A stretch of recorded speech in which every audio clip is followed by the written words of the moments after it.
Hi everybody. Today we're going to be talking about how to get rid of objects in our photographs that are unwanted. Um, Keep in mind I'm making this video at home where I have Adobe Photoshop CS5, so things may look a little different than they do at school where we have CS6. Essentially everything is the same, it just may look a little different. But here we go. So there are three big tools that we're going to be learning about today. First is the crop tool. Okay, that's right here. It looks like a little square with some corners on it. The next one is two down from that. It looks like a Band-Aid. That's just the spot healing brush. And then two down from that is the clone stamp tool. So let's start off with the crop tool. Some of you may have already used this when we did rule of thirds. You may have used it for if you had your object in the center of your photograph but you wanted it to be on the rule of thirds. Essentially what you do is you draw a box with your crop tool, and it should automatically give you the rule of thirds lines, but if it doesn't, there is a crop guide overlay that you can select up here in your tool options bar.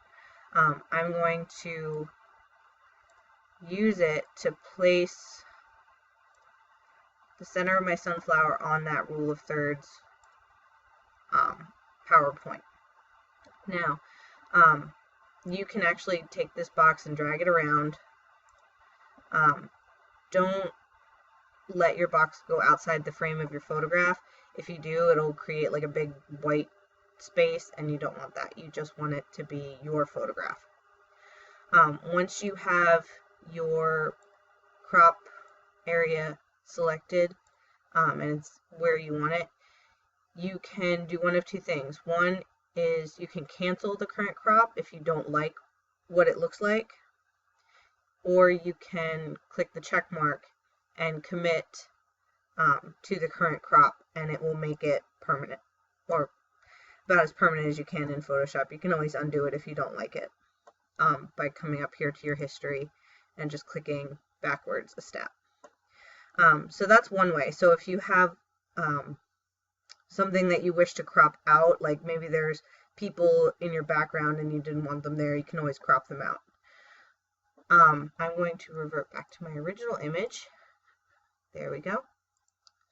Our next tool is the spot healing brush. The spot healing brush is good for very small areas that you want to cover up. Say that you took a really wonderful photograph of your friend, but your friend had a bad skin day and has a big old pimple on their cheek. The spot healing brush is a great way to get rid of that. So I want you to look down here. There's a little ant on the leaf down here. I'm going to make my spot healing brush just slightly bigger than the ant. Okay, I don't want to make it too much bigger. I'm using my bracket keys, the square parentheses above the enter key on your keyboard. You can also use the size slider up here under your brush presets. But I'm just going to hover over where I want that, and I'm going to click one time, and my ant is gone. Essentially what happened, I'll undo it and show you again. Okay. Essentially what's happening is Photoshop is pulling the pixels from the surrounding area around your brush, around where your circle is, and it's smushing them into the center of that circle. So it's taking all the pixels from outside the circle, pushing them into the circle, and that covers up any imperfections. Like I said, it's good for small things like this little dewdrop here in the middle. You can click to get rid of that. It's not real good for big things though. If we want to get rid of big things, say that I want to get rid of this whole leaf, right? I'm going to come over here to my clone stamp tool. Now, clone stamp tool can be really complicated if you don't understand how it works. Essentially what it does is it pulls the pixels from another area of the photograph and paints them in whatever area you're painting. So first of all, we need to define a source point. You do that by holding the Alt key. When you hold the Alt key, you'll get this little crosshair right here. And by holding Alt and clicking once, you are going to set a source point. Now, be very careful. I want to paint out this leaf over here, but notice how my sky is darker down here than it is up top here. So that means that I need to find another area of my photograph that is the same as the background area is over here where my leaf is. Essentially what I want to do is I want to paint the background over top of the leaf.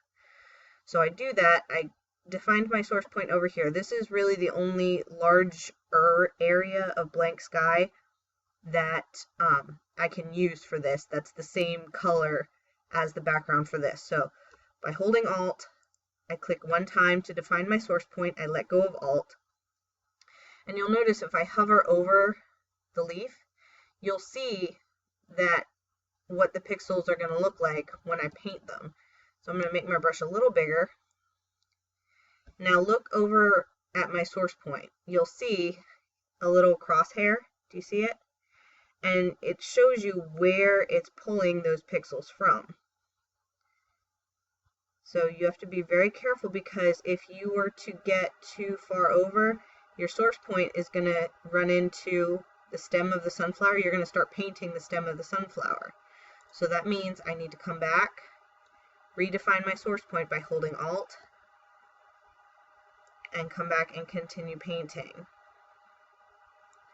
Okay, you are going to have to redo this, like redefine your source point 4 or 5 times until you kind of get the hang of, not painting and duplicating areas of your photograph. Now see, I'm starting to come up here, and that's where this leaf that's over on the left would be. I don't want to paint that. Come back, redefine your source point, keep painting. Now, you'll notice here, my source point is going off the edge of the photograph. It can't paint anymore down here because there's no pixels for it to pull from. Again, come back, redefine your source point, keep painting. Oops. If you make a mistake, just Control Z and undo it, or you can open up your history. Now you're going to have to do this like a couple times until you get everything painted out. If you need to make your brush smaller, go ahead, use your bracket keys, make your brush smaller, whatever works. But continue defining your source point, painting out any imperfections in your sky. Make sure that there's no shadow areas. No shadow areas of your leaf left over. And there you have it. The clone stamp tool can be really difficult to manage if you, like I said, if you don't understand how it works. You always have to make sure that you are watching where your source point is, where the little crosshair is moving as you're painting, or else you're just going to start replicating areas of your photograph that you don't want to. So just be careful with that, always coming back and redefining your source point when you need to. Really, the key to cloning is practice. Just make sure you're practicing and trying your best to